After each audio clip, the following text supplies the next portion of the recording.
आए हैं सो जाएंगे, राजा रंग फकीर, एक सिंहासन चढ़ चले उभरे जात मंजीर।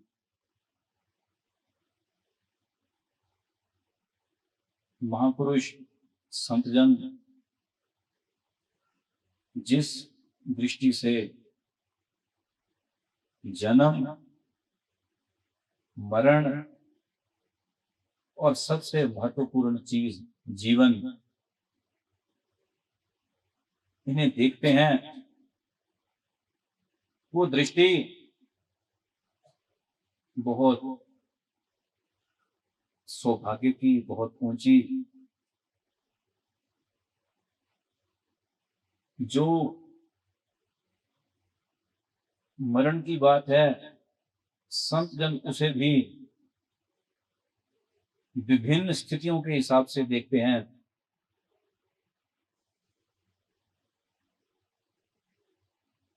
महापुरुष दुख की दृष्टि से नहीं,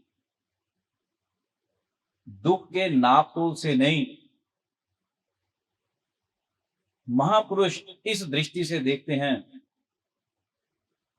कि जीवन के संबंध में ये मृत्यु कैसी रही। क्योंकि महापुरुष ज्ञानी जन, उनके लिए जन्म या मृत्यु ये कोई बहुत बड़ी चीज नहीं, जीवन महत्वपूर्ण है। ना तो जन्म ही महत्वपूर्ण, ना मृत्यु ही महत्वपूर्ण, जीवन महत्वपूर्ण है। और हे प्रेमी, संसारी के पास या जन्म है या मृत्यु, जीवन है नहीं। जब जीवन का सवाल आता तो संसारी को जीना पड़ रहा, पर जीवन इसका चुनाव नहीं, जीवन इसकी मांग नहीं, इसे जीना पड़ रहा। बहुत से लोग आप देखेंगे, दिखाई पड़ेंगे, जो अपनी परेशानी, अपनी सांसारिक स्थिति में ये कहेंगे कि इससे अच्छा तो ये है कि मेरे प्राण निकल जाएं। कोई बच्चे से दुखी होकर कह रहा, कोई पति से दुखी, कोई संसार से दुखी, कोई गरीबी से दुखी, कोई और नहीं तो अपने इधर उधर से ही। पर शब्द क्या है? इससे तो अच्छा मेरे प्राण ही निकल जाए। ये प्रेमी, जिसने जीवन को जाना नहीं, उसको ये लगता है कि मर जाना भी एक हल है, काम निपट गया। तो जीवन को देखने वाले मात्र भेदी तत्ववेता महापुरुष हैं। उनके अतिरिक्त कोई जीवन में जीवन को देख जाए, बड़ा मुश्किल काम। इसीलिए व्यक्ति दो छोरों के ऊपर, दो किनारों के ऊपर बड़ा ध्यान देता है। जन्म अथाह खुशी, बहुत बड़ी प्रसन्नता, मनाया जाता, खूब मिठाई बांटी गई, बड़ा कुछ किया गया। मरण महादुख, रोन घोन, परेशानी, कई चीजें दिखाई पड़ती हैं। महापुरुष बीच की बात लेते हैं, वो कहते ना जन्म ना मृत्यु, जीवन। क्योंकि कीमती तो जीवन है। आए हैं सो जाएंगे, वो कहते ये कोई बड़ी कारगर बात नहीं, क्योंकि जो जन्मा है वो तो मरेगा, आज नहीं तो कल, कल नहीं तो परसों। क्योंकि जन्मा है ही मरने के लिए। दूसरे अर्थों में ये कहें, यदि हम कहें कि कोई जन्मा है तो किस लिए जन्मा? बैठा रहने के लिए नहीं, मरने के लिए जन्मा। कोई 70 साल बाद मरने के लिए जन्मा, कोई 80 साल बाद मरने के लिए जना। जो भी इस सृष्टि में जन्मा वो मरने के लिए जन्मा है। और जो जो व्यक्ति मरने के नजदीक होता जाए, लोग उसकी खुशी मनाते हैं, बड़े श्रद्धा से खुशी मनाते हैं। कैसे? जन्मदिन पर। क्योंकि जब जन्मदिन आया तो खुशी मनाई गई, केक काटे गए। दूसरे अर्थों में देख, वो खुशी काहे की है कि ये व्यक्ति मरण के 1 साल और नजदीक हो गया। जिसने 70 साल में मरना था, जब उसने अपना 50वां जन्मदिन मनाया, तो खुशी ये हुई कि व्यक्ति 50 साल का हो गया। पर दूसरे अर्थों में वो खुशी काहे की है कि अब इसके केवल 20 बचे हैं। अगले साल कहेगा अब केवल 19 बचे हैं। हालांकि वो कहेगा नहीं, उसको पता तो है नहीं, पर वो खुशी मना रहा। जितना जितना मौत के नजदीक जा रहा, उतनी उतनी खुशी मना रहा। तो हे प्रेमी, तू जो करेगा, जो भी करेगा, वो मौत के नजदीकी होने का ही प्रबंध है, और कोई बड़ा काम नहीं कर रहा। इसीलिए संत जन बात करते हैं, आए हैं सो जाएंगे। जब महापुरुषों की सुनते हो तो तुम्हें ये वचन कड़वे कसैले लगते हैं, पर धंधा तू भी यही करता है। महापुरुष जरा एक छोर से कहते हैं, तो जरा दूसरे छोर से सुनता है। जब कोई व्यक्ति अपना जन्मदिन मनाए तो तुम ये तो कहते हो जन्मदिन की बहुत शुभकामनाएं, पर यदि उस समय संत जन कह दें कि बहुत अच्छी बात, मरने के 1 साल और करीब हो गया, तो कैसा लगेगा? बात वही है। चलन चलन सब कोई के, मोहे अंदेशा और। संत जन तेरे हिसाब से बात नहीं करते, बस इसलिए कड़वे हैं। काम तो भी वही कर रहा, महापुरुष भी वही कह रहे। तुम कहोगे हैप्पी बर्थडे, महापुरुष कहेंगे बड़ी खुशी की बात, 1 साल और कम हो गया। अगले साल कहेंगे बड़ी खुशी की बात, 1 साल और कम हो गया। पर ये शब्द तुझे जचते नहीं, क्योंकि तू हमेशा से वही शब्द सुनने की इच्छा रखता जिसमें तुझे अपनी प्रशंसा प्रतीत हो। बात संत जन भी वही कहते हैं जो तू करता है, पर तुझे समझ में आती नहीं, क्योंकि तू एक हाफ की, एक आधेपन की बात कर रहा, महापुरुष दूसरे आधेपन की बात कह रहे। एक बार पूर्व प्रधानमंत्री अटल बिहारी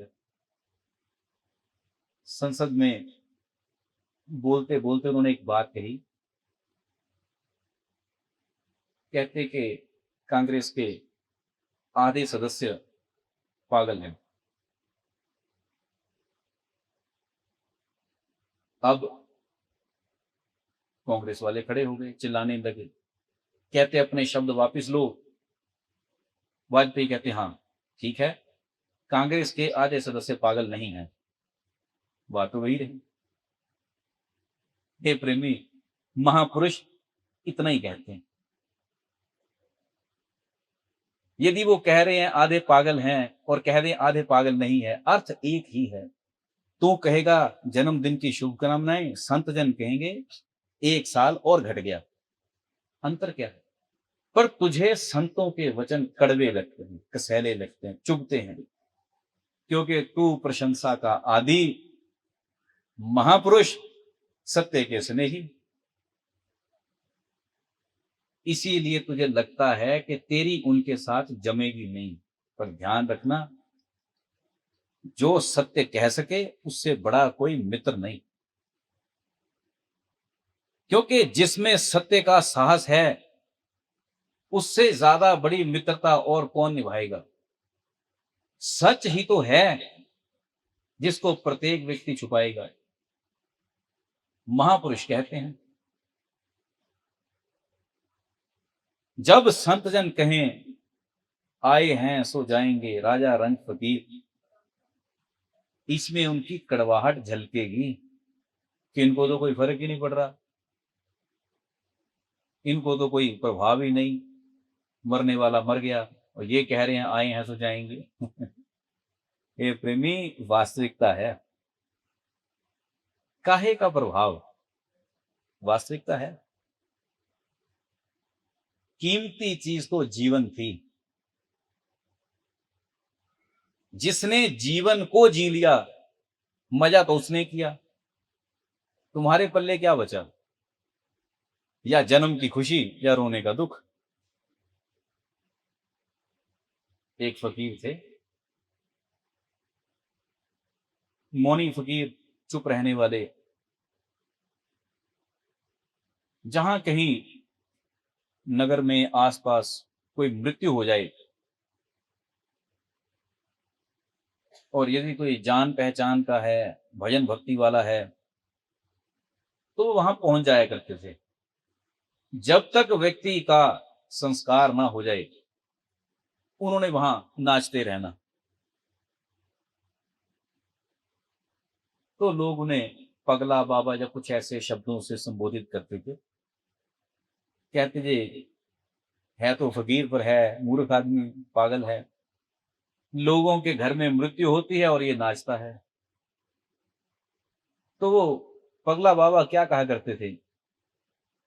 कहते मुझे खुशी है कि जो जी रहा था वो जीवन जीकर चला गया, और जो कहते बचे हैं ये उसका चमड़ा ढो रहे, जला रहे।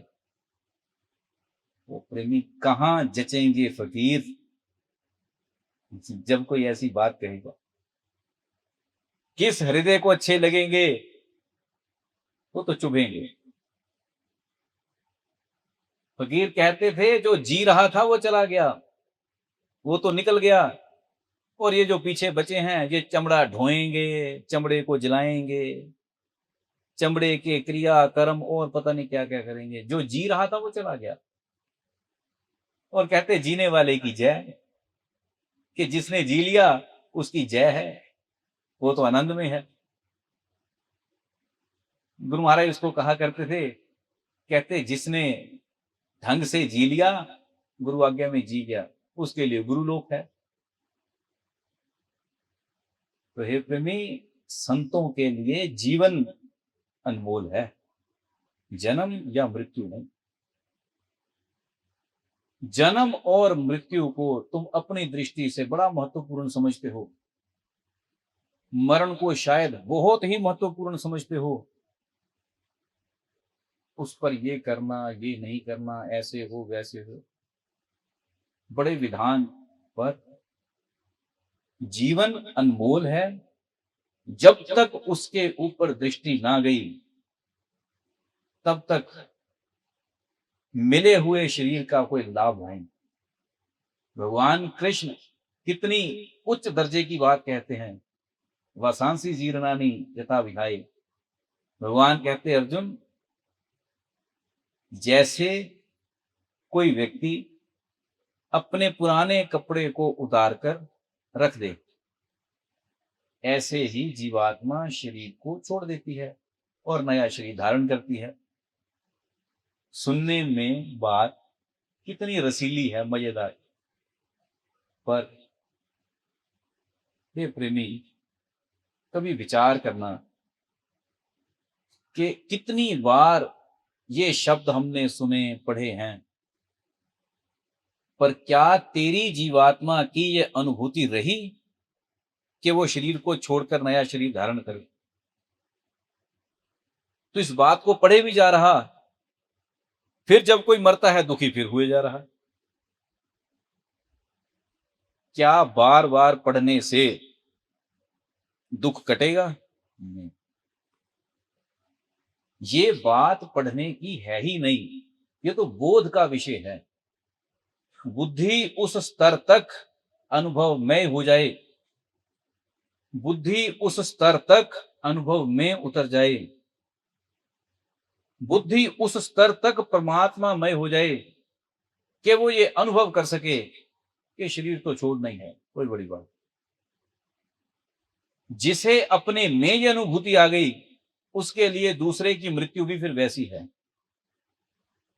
ये कोई बात नहीं, छूटा है, दोबारा फिर कहीं तैयारी है। क्योंकि कपड़े बदलने पर, पुराने कपड़े खोलने पर हम कितना परेशान होते हैं। इसीलिए कृष्ण बड़ी यथार्थ बात कहते हैं, क्योंकि हम जैसे पुराने कपड़े बदलने पर परेशान नहीं होते, भगवान कहते हैं ऐसे ही जीवन भर की तेरी तैयारी ये चाहिए कि इस काया को छोड़ते हुए भी तू परेशान ना हो सके। ये सिद्धांत की बात नहीं है कि आत्मा शरीर को छोड़ती है, नया धारण करती है। कृष्ण कहते हैं तेरी विरक्ति ऐसी हो कि शरीर छूटे भी तुझे कपड़े जैसा ही प्रतीत हो, बस उससे ज्यादा कोई अनुभूति ना हो। हे प्रेमी, अब जरा सोच कर देख, ये अनुभूति पैदा करने के लिए क्या 1-2 घंटे का काम है, या जीवन जीने का तरीका कुछ ऐसा चाहिए? ये तो है नहीं कि 10 बार गीता पढ़ ली तो ये अनुभूति आ जाएगी। ये तो दिन में 10 बार भी रोज पढ़े तब भी अनुभूति नहीं आएगी। जब तक तुझे ये बोध ना होना शुरू हो जाए कि तू काया नहीं कुछ और है, तब तक तू काया से हटने की तैयारी करेगा ही नहीं। काया छोड़ने का प्रश्न उस दिन आना शुरू होगा जिस दिन तू काया से ऊपर जाना शुरू करे। तू तो बसा ही काया में है, 24 घंटे शरीर से ज्यादा तेरा कोई बोध नहीं। कैसे त्यागेगा कपड़े की भांति? कैसे छोड़ पाएगा कपड़े की तरह? पुराना कपड़ा तो उतारते समय तू उसको देखता भी हीन दृष्टि से है, ये गंदा है, छोड़। पर शरीर को कभी हीन दृष्टि नहीं। शरीर को तो कोढ़ी भी उतना ही प्यार करता है जितना एक राजा, तो त्यागेगा कब? ये प्रेमी, सदग्रंथ रट्टा लगाने के लिए नहीं, सदग्रंथ घोटे लगाने की चीज नहीं। सदग्रंथ अनुभूति के लिए मार्गदर्शक हैं, जिन्होंने तुझे मार्गदर्शन देना कि तेरे जीवन में ऐसी बदलाहट हो जाए तो तेरा जीवन कारगर है। ये सदग्रंथों ने देना, अनुभव नहीं दे देना, ध्यान रखना। गरुड़ पुराण के 16वें अध्याय में यदि पढ़ोगे तो भगवान विष्णु का वचन है। कहते हे गरुड़ जी, मैंने अब तक जो कहा वो पूर्वो सब कर्म लोक रंजन कारक हैं। ये भगवान विष्णु के वचन है। मुझे क्यों बात प्रिय लगी? पहले अध्याय में भगवान कुछ समझा गए, दूसरे में कुछ समझा गए, तीसरे में कुछ और, जन्म से लेकर सारी चीज समझाई। क्या क्या है पाप कर्म, कैसे भुगतान करता है जीव, किन कारण से योनियां मिलती हैं, किस योनि में जाता है, कैसे शरीर मिलते हैं, कैसे जीवन जीता है, कैसे मृत्यु हुई, मृत्यु के बाद क्या करना चाहिए, ये सब कुछ गिन गई। 15 करीब 15 अध्याय में लगभग यही चर्चा है। 15वें अध्याय में थोड़ी तत्व की बात है। फिर कहानी आई 16वें अध्याय के ऊपर, और 16वें अध्याय में गरुड़ जी सबसे पहली बात पूछते हैं। कहते हे प्रभु, अब तक मैंने आपसे सब कुछ सुना जन्म मृत्यु के विषय में, अब मैं सनातन मोक्ष का उपाय जानना चाहता हूं।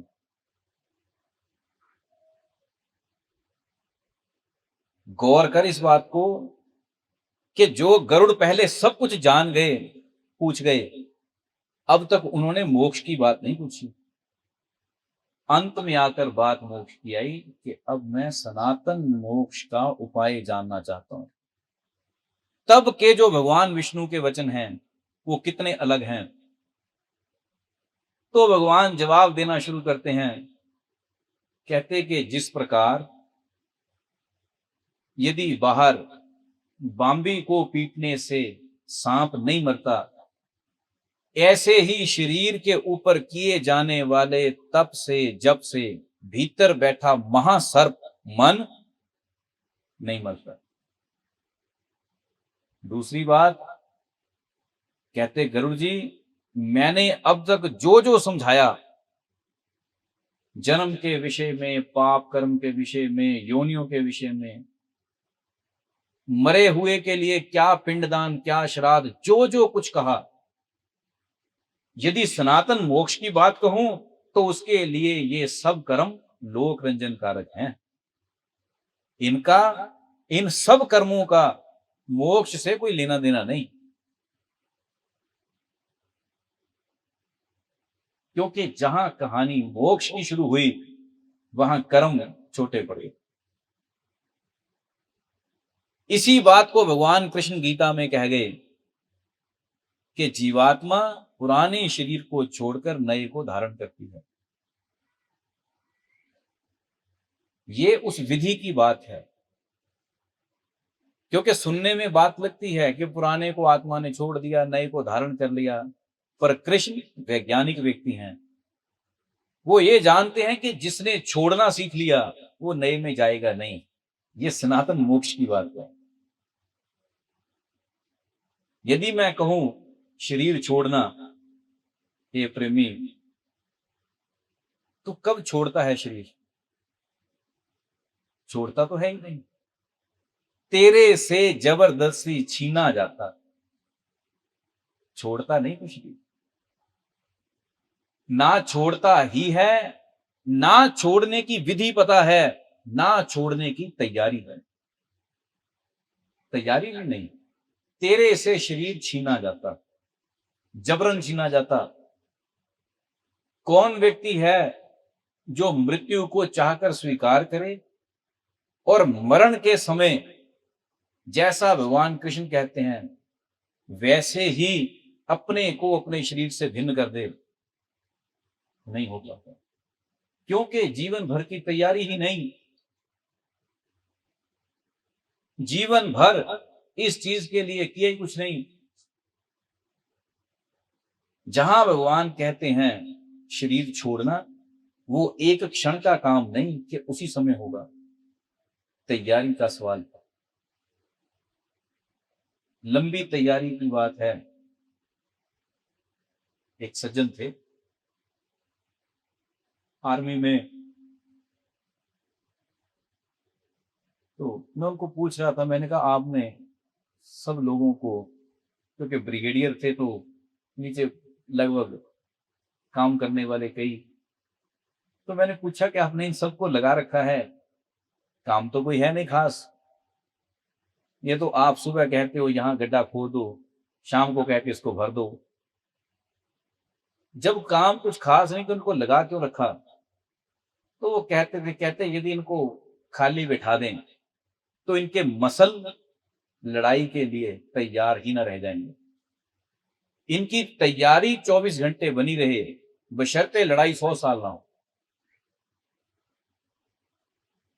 कृष्ण यही कहते हैं कि तेरी तैयारी हर समय हो, मृत्यु 100 साल ना आए, कोई बात नहीं।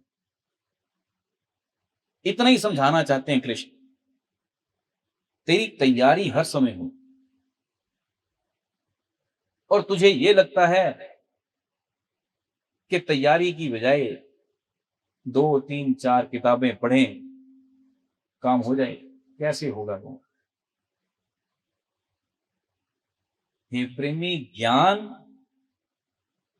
शास्त्रों का विषय नहीं। ये भगवान विष्णु गरुड़ पुराण के 16वें अध्याय में कहते हैं कि तत्व ज्ञान के लिए शास्त्र अध्ययन नहीं, शास्त्र अध्ययन से, वेद अध्ययन से ना तत्व ज्ञान किसी को हुआ, ना ही उस तत्व की समझ आई, ना आएगी, क्योंकि सब कर्म लोक रंजन कारक हैं। तत्व ज्ञान के लिए शरीर की स्थिरता, मन की स्थिरता, प्राणों की स्थिरता, चाहिए। बाहर से कुछ पढ़ना, पढ़ाना, जपना, जपाना कुछ नहीं चाहिए। भगवान क्या कह रहे गीता में कि योगी स्थिर हो जाए, अपनी पीठ, गर्दन, सर को एक सीध में दे और ध्यानस्थ हो जाए। ये भगवान कृष्ण के वचन हैं कि योगी कैसे अपने आप को एकाग्र करे। ये नहीं कहा कि अर्जुन वेद पढ़ने शुरू करे ना, क्योंकि तत्व ज्ञान अध्ययन का विषय नहीं और बिना तत्व ज्ञान के मोक्ष नहीं।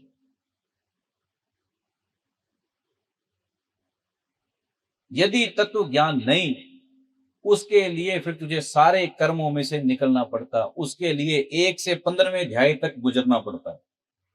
यदि तत्व की जानकारी हो, गुरु महाराज की कृपा हो, तो तेरा काम 16वें अध्याय से ही चल जाता, जहां भगवान कहते हैं गरुड़ जी, इंसान के पास 2 नेत्र हैं, एक सत्संग, एक विवेक।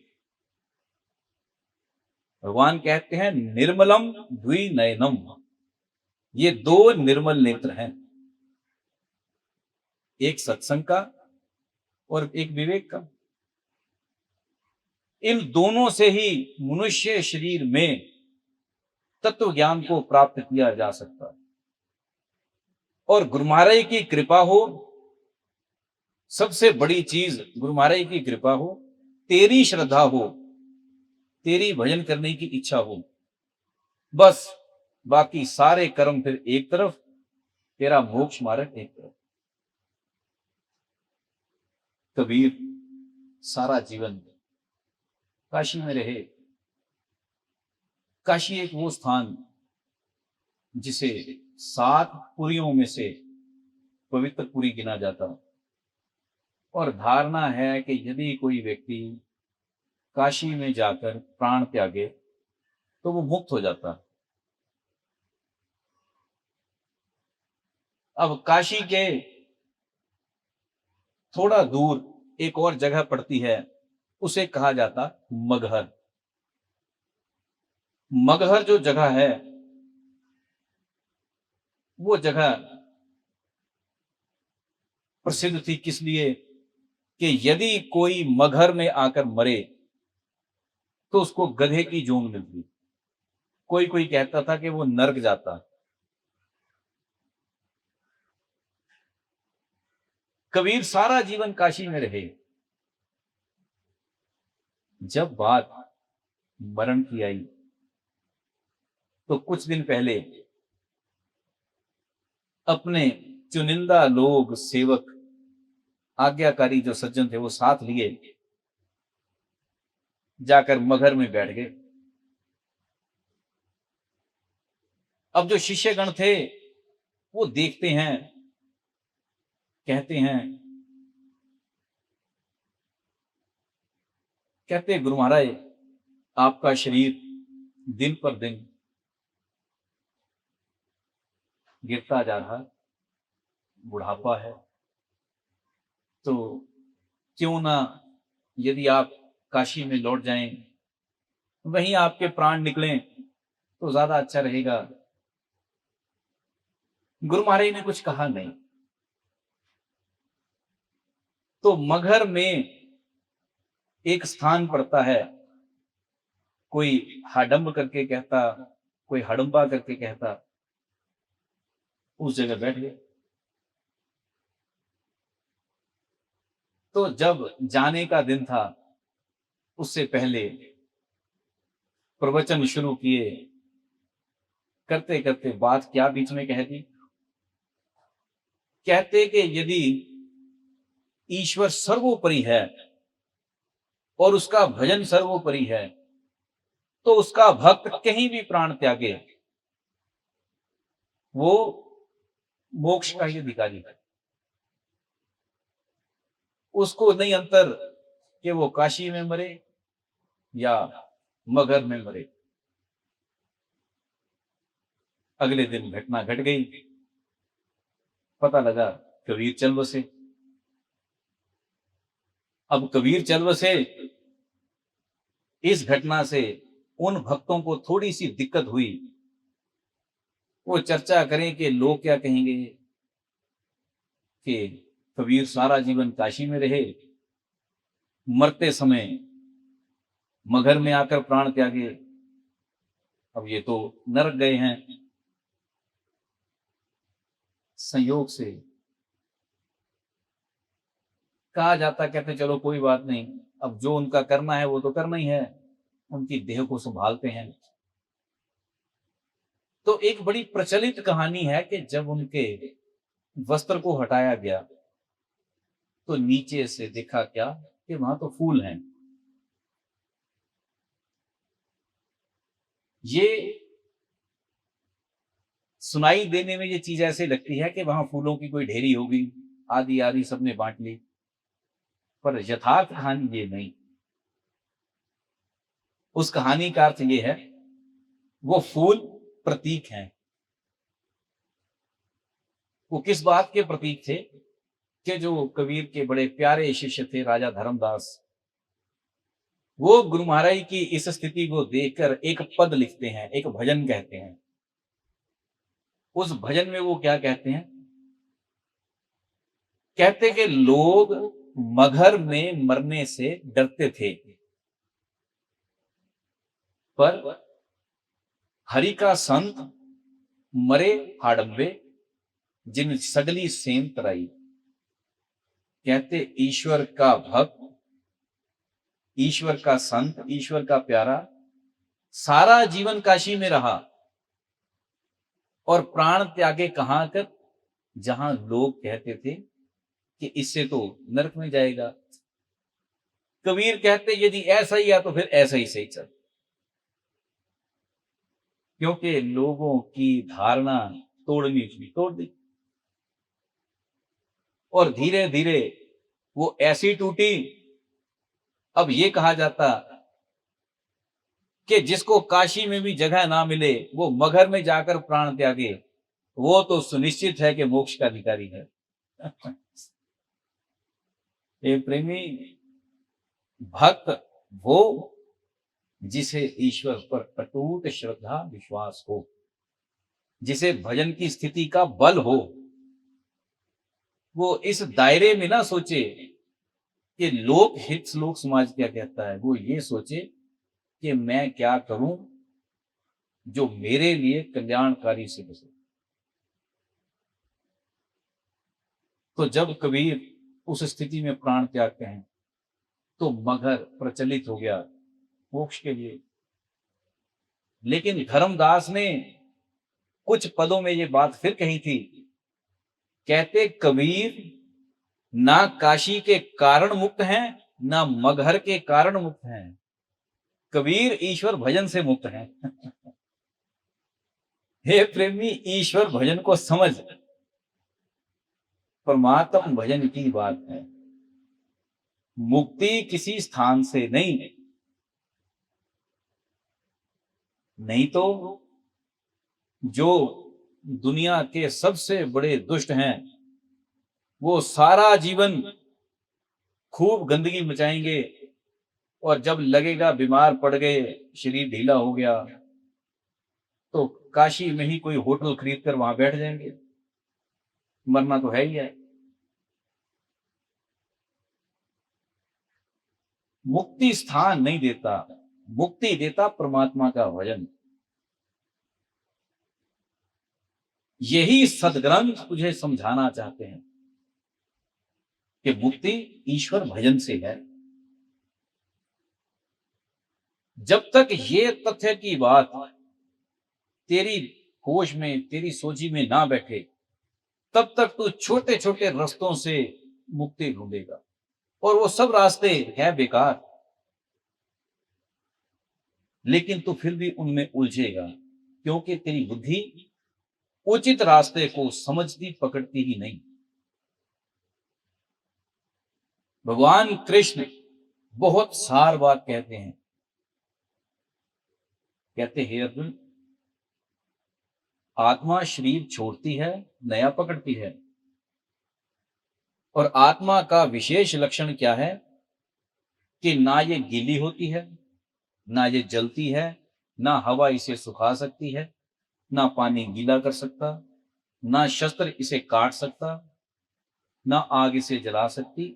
ये भगवान बड़े शॉर्ट में वेदांत के सिद्धांत को समझा गए। पर हे प्रेमी, इन बातों को तू तो शायद जिंदगी में 10, 20, 50 बार पढ़ता होगा, पर कुछ ऐसे तपस्वी जपस्वी हैं जो रोज भी पढ़ते हैं। आत्मा अमर है, आत्मा कटती नहीं, आत्मा गलती नहीं, आत्मा अनंत है। फिर जब शरीर छूटने की नौबत आई तो ज्ञान विज्ञान सब भूल गया। भूल गया कि आत्मा अमर है कि नहीं, लगा चिल्लाने। भूल गया कि शस्त्र काटते हैं कि नहीं, लगा छाती पीटने। क्यों? क्योंकि होश में, चित्त में, श्रद्धा में ये बात नहीं बैठी। और बहुत बार तो बहुत से विचारवानों को भी मैंने रोते हुए देखा। जब कारण पूछा क्यों, तो कहते ये सामाजिक व्यवस्था है। व्यवस्था है, तुम नहीं रोवोगे तो जो तो चला गया सो चला गया, तुम्हें तुम्हारे मरण तक जीने नहीं दिया जाएगा, क्योंकि तुम रोए नहीं। हे प्रेमी, देखो जी कहाँ रहे।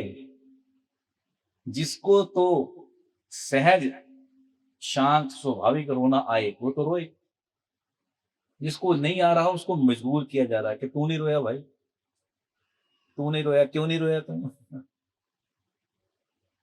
और जो रोने वाले हैं वो ध्यान रखते हैं सबका कि कौन रोया कौन नहीं रोया।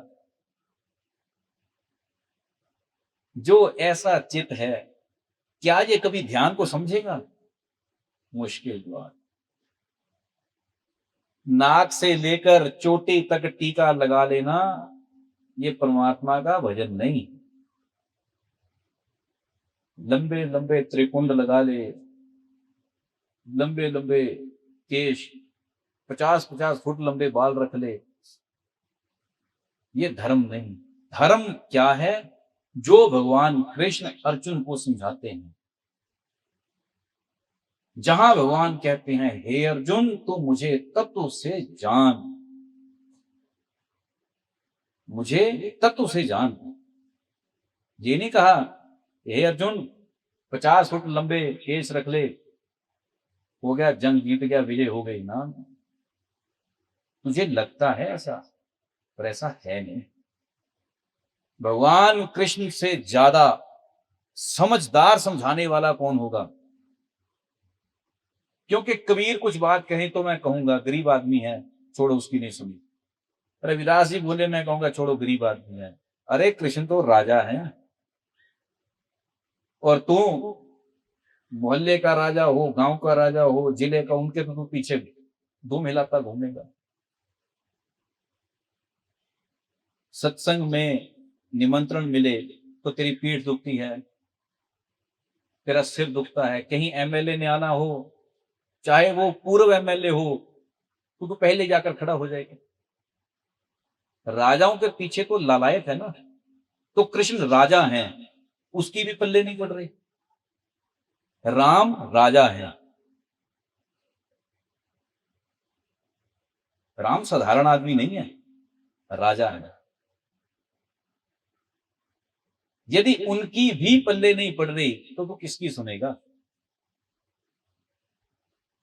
और कृष्ण राजा के समय राजा हैं, योगी के समय महायोगी हैं। कृष्ण दोनों अवतारों में है। महर्षि वेद व्यास भगवान कृष्ण के लिए क्या संबोधित करते हैं? योगेश्वर कृष्ण, योगेश्वर। अर्थात योग में उतरा हुआ ऐसा व्यक्ति जो ईश्वर तुल्य हो जाए, वो कृष्ण है। और वो व्यक्ति जो योगेश्वर कहला रहा, ऐसा व्यक्ति तुझे राय क्या दे रहा कि तू स्थिर आसन पर ध्यानस्थ हो और मुझे तत्व से जान। हे प्रेमी, तुझे एक राजा की समझ नहीं आ रही, एक योगेश्वर की समझ नहीं आ रही, और तू अपनी मर्जी के 100 ढंग पैदा कर लेता। ध्यान रखना, जो काम जिस विधि से होना है उसी से ही पूरा होता, और उसके 36 रास्ते भी उसको सिरे नहीं चढ़ा सकते।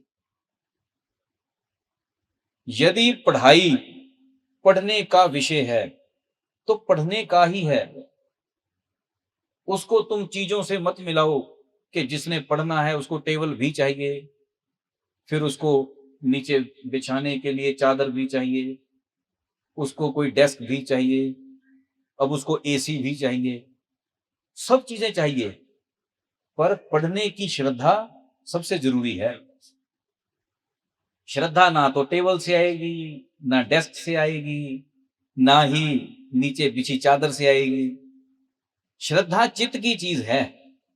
पदार्थ दिखाई पड़ते हैं, श्रद्धा चित्त की चीज है। ऐसे ही कृष्ण जो कहते हैं कि मुझे तत्व से जान, जानने के लिए श्रद्धा चाहिए, जानने के लिए गीता चाहिए, सदग्रंथ चाहिए, ये पदार्थ हैं, पर श्रद्धा चाहिए। जब तक जानेगा नहीं, जब तक ध्यानस्थ होएगा नहीं, जब तक अपने भीतर उतरेगा नहीं, तब तक मोक्ष का अधिकारी नहीं।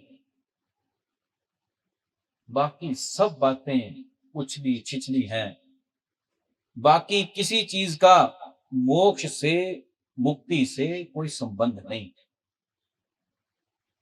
भगवान विष्णु गरुड़ पुराण के 16वें अध्याय में बड़ी कड़वी बात कहते हैं। कहते, गरुड़ जी, यदि नग्न रहने से मुक्ति हो तो पशुओं की क्यों नहीं? यदि भस्म रमाने से हो तो श्वान कुत्ते की क्यों नहीं, जो रहता है मिट्टी में है? हे प्रेमी, इससे कड़वे वचन कौन बोलेगा? भगवान विष्णु, जिन्हें हम नारायण करके दुनिया में मानते हैं, ये उनके वचन हैं। पर क्या ये बात तेरी समझ में बैठती है या चले जाती है ऊपर से? तो सुनता भी है, थोड़ी देर के लिए समझता भी है, फिर भूल जाता है। क्यों सदग्रंथ रचे गए, क्यों ये पुस्तकें लिखी गई? केवल पढ़ने के लिए नहीं, इनका पढ़ने भर से कोई संबंध नहीं। ये भगवान विष्णु का ही वचन है। कहते, हे ताक्षे, तत्व ज्ञान का अध्ययन से कोई संबंध नहीं। तू कोई सदग्रंथ पढ़ ले,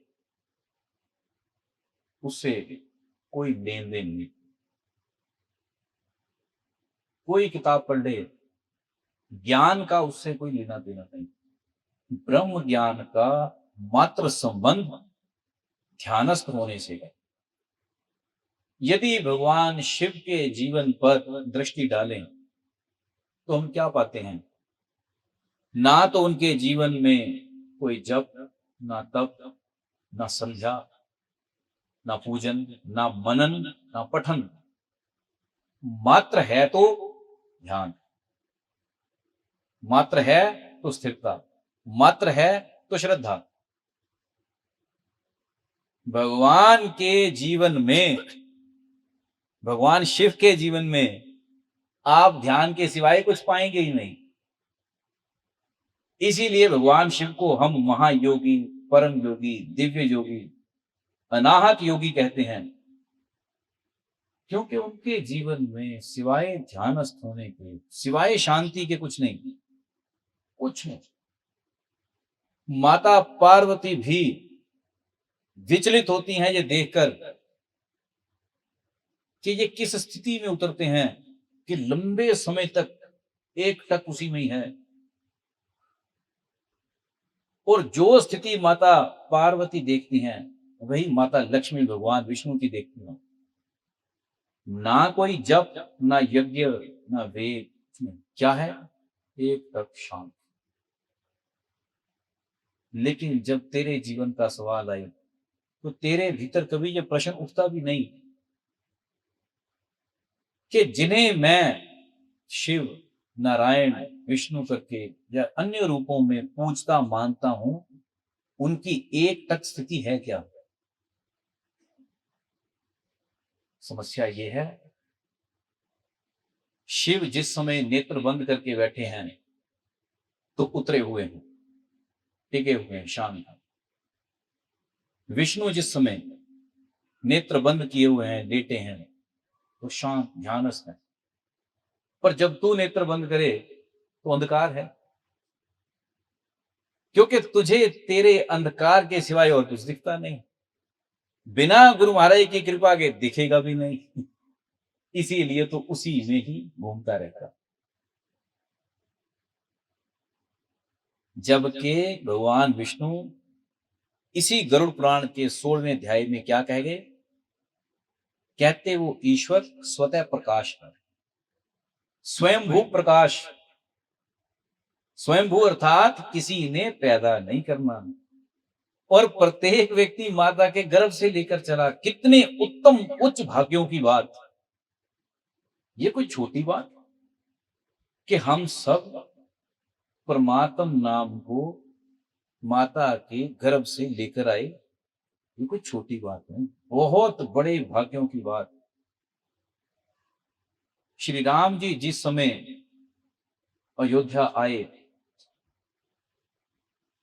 तो विचार करते हैं और गुरु महाराज से कहते हैं, गुरु वशिष्ठ से कहते भी, मैं अयोध्या वासियों को कुछ बहुत पते की बात समझाना चाहता हूं। हम ऐसे कहें, मैं ना कहूं कि राम भगवान है, मैं मानता हूं कि वो एक राजा है, और एक राजा 14 साल बाद वापिस आए और ये समझाना चाहे अपनी प्रजा को कि मैं कुछ कीमती बात कहूं, तो ज्यादा से ज्यादा क्या समझाएगा? इस बात को ऐसे सोचना। और दूसरी तरफ राम है जो मात्र राजा नहीं, एक जागरूक, ज्ञानवान, ईश्वर तुल्य अवतार है। वो क्या समझा गए उस समय? बड़े भाग्य मानुष तन पावा, सुर दुर्लभ सदग्रंथन गावा। ये नहीं कहा मेरी पत्नी चोरी हो गई, तुम अपनी अपनी संभाल कर रखना, तुम ये करना वो करना, पैसे कमाओ, कुछ नहीं कहा। राम बहुत ऊंची बात कहते हैं, बड़े भाग्य मानुष तन पावा। 14 साल व्यक्ति जंगल में रहे, युद्ध लड़े, अपनी पत्नी को लाए और लाकर ये संदेश दे। इसका मतलब उन 14 वर्षों में भी वृत्तियां ईश्वर भजन में है। उन 14 वर्ष का तजर्बा भी यही है कि संसार के काम अपनी जगह है, ईश्वर का भजन अपनी। इसलिए हम अवतार कहते हैं उन्हें। अवतार इसलिए नहीं कह दिया कि वो राजा के बेटे हैं, बहुत से राजा के बेटे हुए हैं, अवतार नहीं। अवतार का तो अर्थ जिसने अपने को जाना और उस जानने का संदेश दिया। क्या कहते हैं राम? बड़े भाग्य मानुष तन पावा, सुर दुर्लभ सदग्रंथन गावा। साधन धाम मोक्ष कर द्वारा, पाए न एह परलोक सवारा। हाथ जोड़े और प्रार्थना करी, कहते अयोध्या वासियों, ये मनुष्य का शरीर कीमती है। महापुरुष तुझे विनती कर गए, कहते मनुष्य शरीर कीमती है। किस कारण से कीमती?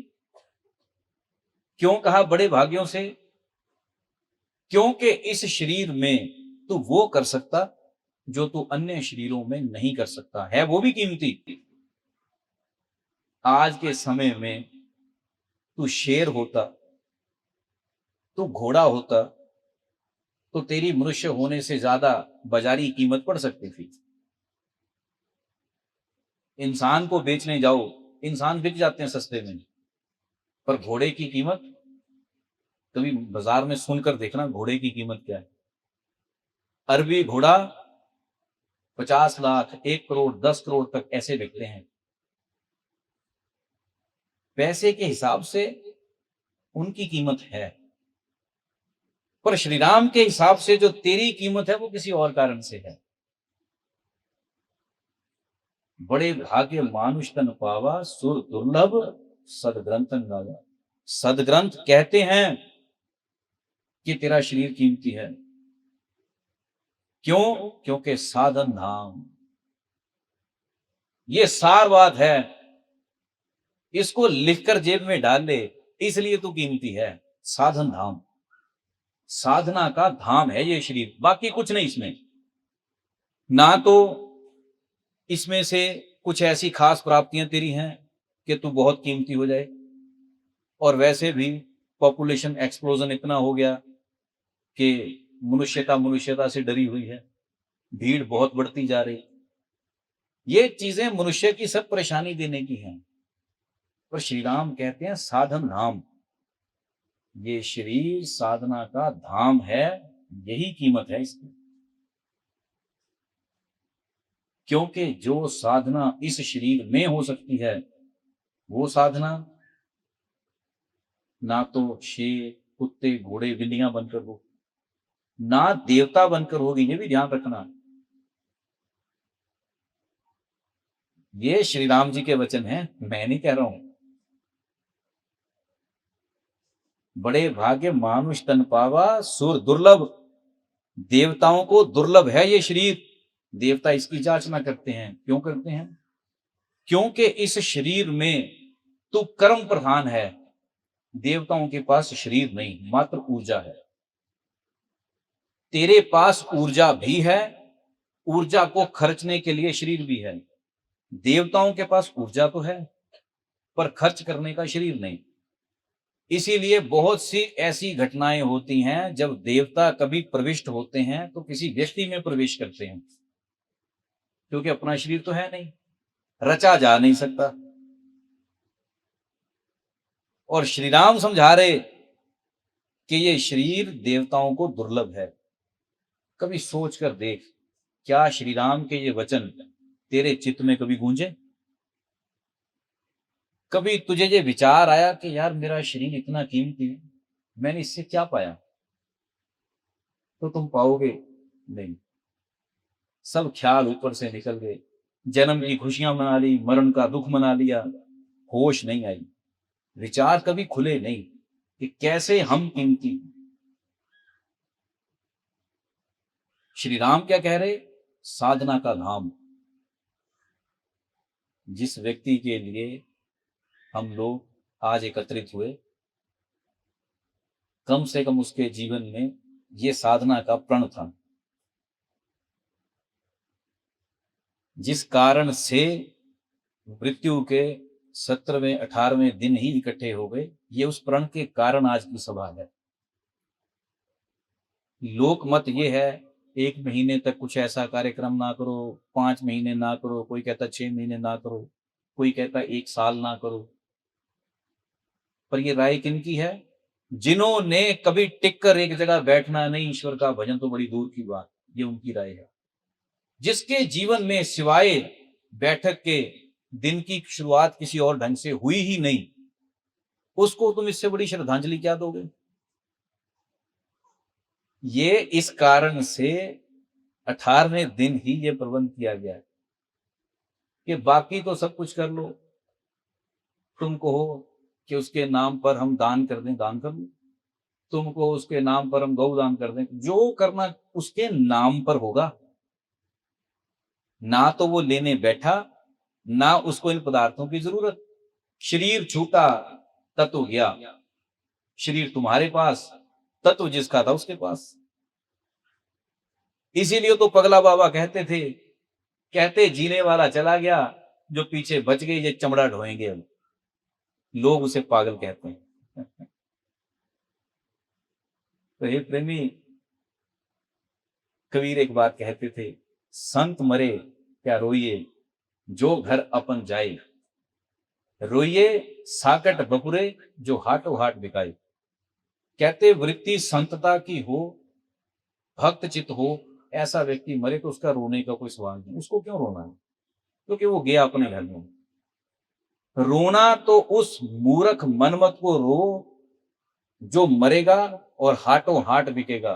कभी 84, कभी कुत्ता, कभी घोड़ा, कभी गधा, कभी पत्थर, कभी वृक्ष, कभी स्थावर, कभी जंगम योनियां तो मिलेंगी। रोना है तो कबीर कहते उसको रो जो कम से कम गुरु महाराज की आज्ञा को पकड़े और एक नियम भजन का धारण करे, उसको किए किए ही इतना कर जाए कि प्राण भी उसको करने के बाद जाएं। और उसके लिए क्या रोएगा? अब यदि रोएगा भी तो रोए जा भाई, तेरी इच्छा, क्योंकि तुझे चुप करवाने का कोई लाभ भी नहीं।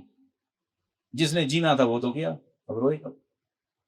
क्योंकि संत जन समझा थके, सदग्रंथ समझा थके, तुझे फिर भी समझ में नहीं आए तो बता, तो कैसे समझाएगा?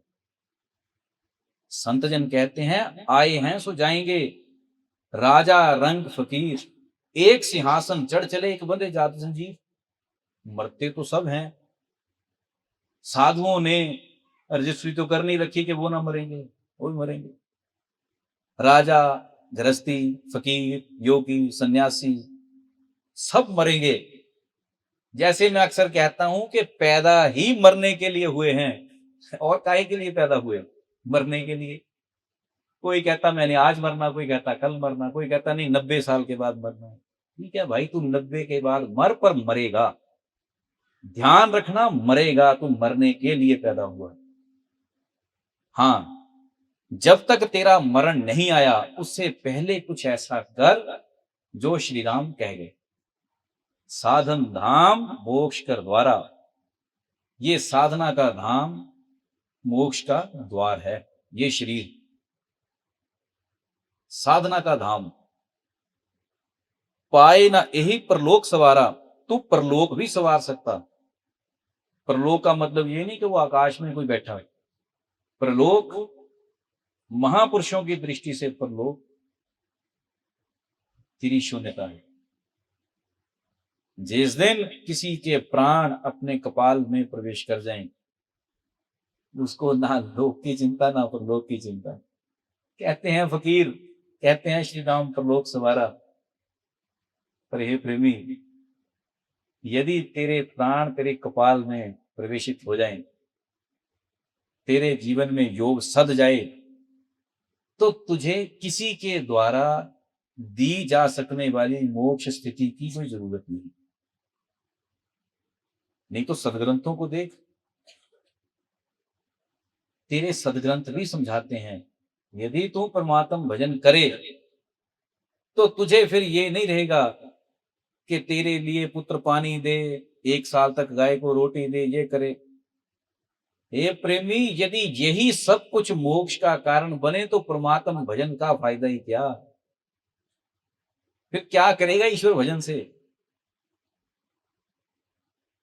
और जिसके घर में पुत्र नहीं, उसका तो मोक्ष फिर होगा ही नहीं, वो तो बेचारा गया। ऐसा नहीं। मोक्ष अर्थात तेरे जीवन के बंधन को तेरे द्वारा ही खोले जा सकने की स्थिति। और परमात्मा किसी के साथ इतनी बेईमानी नहीं करता कि बंधन तुझे दे और मुक्ति की चाबी पुत्र के हाथ में दे ना। ईश्वर सबको बराबर अधिकार देता है। तेरी मुक्ति तेरे हाथ, मेरी मुक्ति मेरे हाथ। एक स्त्री की मुक्ति स्त्री के हाथ में। ये इन बातों में मत रहना कि पति ही गुरु है, ना ना ना। सबका जीवन अपने आपे में विशिष्ट है, सब ही अपने लिए कारगर हैं, सबकी अपनी मुक्ति अपने हाथ में है। पति गुरु है, वो होगा पति संसार में गुरु, मोक्ष उसने नहीं देना। पति तो ऐसे ऐसे पियक्कड़ हैं जिनको अपनी सुध नहीं, नाली में गिरे पड़े हैं, पत्नी बेचारी पकड़ कर लाती, वो काहे का मोक्ष देगा? मोक्ष ईश्वर भजन से है, क्योंकि ये भगवान कृष्ण के वचन है। ये स्वयं भगवान कृष्ण के वचन। कौन भगवान कृष्ण? जो राजा भी हैं, योगेश्वर भी हैं, युद्ध के मैदान में खड़े होकर कहने का सामर्थ्य रखते हैं कि निरंतर स्मरण कर और युद्ध भी लड़। अर्जुन दुखी हैं, मेरे से नहीं होगा, मैं ऐसे वैसे। भगवान कहते उठ, लड़ने का निश्चय कर, क्योंकि ये तेरा कर्म है, और ईश्वर का भजन कर। तस्मात् सर्वेषु कालेषु मामन स्मर युद्ध च। ये कहने का जिसने सामर्थ्य रखा, उन कृष्ण की बात है ये, कि मनुष्य शरीर से ज्यादा कीमती कोई शरीर नहीं, इसको ध्यान में उतार। और हे प्रेमी, महापुरुष कहते ध्यान में उतार, तो फिर इसको छोटे छोटे धर्मों में लगा देता है। ध्यान अर्थात भगवान शिव जैसी स्थिति, ध्यान अर्थात भगवान विष्णु जैसी स्थिति, उसमें उतार। ये चिंता मत करना कैसे मरेगा, कहां मरेगा, मुक्ति होगी नहीं होगी। अरे मुक्ति छोड़, तू ढंग से जी ले, मुक्ति को तो कोई रोक ही नहीं सकता। मुक्ति तो तेरा जन्म सिद्ध अधिकार है, तो ढंग से जी तो ले। जिसे जीना ही नहीं आया, उसकी काहे की तो मुक्ति, तो काहे के उसके बंधन। पहले इस जीने में जीवन पैदा कर। जीवन अर्थात बोधमय होशमय अवस्था। क्योंकि यदि ये बोध पैदा हो गया, यदि भीतर की ज्ञान की आंख खुल गई, तो जीवन को आनंदित तरीके से जी भी सकेगा। समय आने पर चुपचाप यहां से निकल भी जाएगा, चुपचाप निकल जाएगा, क्षणों में ही। बगला बाबा ठीक कहते थे कि जाने वाला चला गया, जीने वाला जी गया। पीछे वाले कहते चमड़ा ढोएंगे। अब चमड़े को तुम दबाओ, जलाओ, दफनाओ, काटो, बांटो, कुछ उसको कोई अंतर नहीं पड़ रहा, क्योंकि जो तत्व था चला गया। तत्व की ही सारी बात है, मोल तत्व का है। शरीर का कोई इतना मोल नहीं। हम वैसे इसको नहलाते धुलाते साफ रखते हैं, सेंट भी, परफ्यूम बड़ा कुछ लगाते हैं, पर मोल उस तत्व का है जो चुपचाप कहीं छुपा बैठा। जैसे ही निकला, लगे लगाए सेंट बेकार, पहनाए कपड़े बेकार, लगी आने बदबू, 24 घंटे रखना मुश्किल हो जाता। अरे जिस तत्व ने तेरी कीमत बनाए रखी, उसको जान। उसको जानने का नाम ज्ञान है। शरीर का काहे का ज्ञान है? आंखें कुछ देख लेती हैं, बुद्धि कुछ याद कर लेती है, कान कुछ सुन लेते हैं, ये ज्ञान नहीं। ज्ञान उस तत्व की अनुभूति है जिसके कारण तेरी कीमत है, जिसके कारण तू जीवित है, जिसके कारण तू किसी का पति, किसी की पत्नी, किसी का भाई बहन बंधु है। जैसे ही वो निकला, तेरी सारी कीमत गई आई। फिर तो घर वाले कहेंगे ले जाओ इसको जला दो भाई, बदबू आ रही, बच्चे डर रहे, भय आ रहा। क्या था जो निकला? तत्व ज्ञान वहां से शुरू होता, और तू तत्व ढूंढ रहा सदग्रंथों में, कागज पलटे जा रहा है। भगवान विष्णु कह रहे कि हे गरुड़ जी, तत्व ज्ञान का वेद अध्ययन से, शास्त्र अध्ययन से संबंध नहीं, अनुभूति से है। तुझे वो भी पते नहीं बदले। ये प्रेमी जो चल बसा, उसको मत देख, उसकी उस धारणा को देख, उसने क्या कर लिया है। उस धारणा को पहचान। जीवन जीवन तो बहुत आए बहुत गए, कई आए कई गए, या कह लो जो आए हैं वो जाएंगे ही जाएंगे। तत्व को किसने पकड़ा, बस उस निष्ठा को देख और उस जैसा कर्म कर, उस निष्ठा पर डट जा। मजेदार बात वो है, वो जीवन जीवन है। बाकी तो आना और जाना ही है। आए हैं चले गए, कुछ और आ गए। जिस दिन एक व्यक्ति चल बसा, उस दिन 4 और जन्मे हैं कहीं, उन्होंने खुशी मनाई। कभी वो जाएंगे, उस दिन कुछ और जन्मे हैं। ये कोई मजेदार कहानी नहीं। मजेदार वो है कि तूने उस तत्व को छूना शुरू कर दिया जिसके कारण तेरी कीमत, जितना जितना छूता चला गया उतना उतना मुक्ति हो गई। और छूना भी कहूं, उस तत्व को जानना भी कहूं, कैसा काम है? जैसे तुम मात्र आंख खोलकर बाहर की दुनिया देखते, बस इतना ही। ये नहीं कि उसके लिए सदियां लगेंगी, उल्टे लटकना है, कुछ तप करना है ना। केवल बौद्धिक दृष्टि से ऊपर उठना, प्राणों में उतरना और अंतर्मुखी होना है। जो हमारी धारणा चेतना बाहर लग रखी, जैसे ये भीतर लौटती है तो उस परम तत्व को छूना शुरू करता है। जैसे ही उसको छुआ, वैसे ही मुक्त हुआ। फिर तेरा पुत्र है कि नहीं है, परिवार में कोई पानी देने वाला है कि नहीं है, भूल जा, ये सब कुछ छोटे पड़ गए फिर। क्योंकि तेरी मुक्ति किसी के हाथ में नहीं, तेरी तेरे हाथ में है। सो हे प्रेमी, गए हुए व्यक्ति से केवल इतना सीखें कि कैसे अपने एक निष्ठ तप को, परमात्म भजन के नियम को निभाया, ये सीख। और उससे ज्यादा हम कहें चल बसा, बहुत अच्छा था, बहुत ऐसे, ये सब फालतू की बातें हैं। इनसे नहीं, तत्व सीख। क्योंकि शरीर तूने भी एक दिन गंवाना है। उस गंवाने से पहले होश कर ले, संभाल ले, तब तो बात ठीक। यदि उसके गुणों में, उसकी चर्चा में चला गया, तब तो ना पकड़ा, ये प्रेम में तेरा भी शरीर जाएगा। आए हैं सो जाएंगे, तू भी जाएगा, उसका कोई खास लाभ। इसलिए मानव शरीर को ऐसा बना कि इसका तुझे अपने आप पे भी लाभ हो। बोल श्री सद्गुरु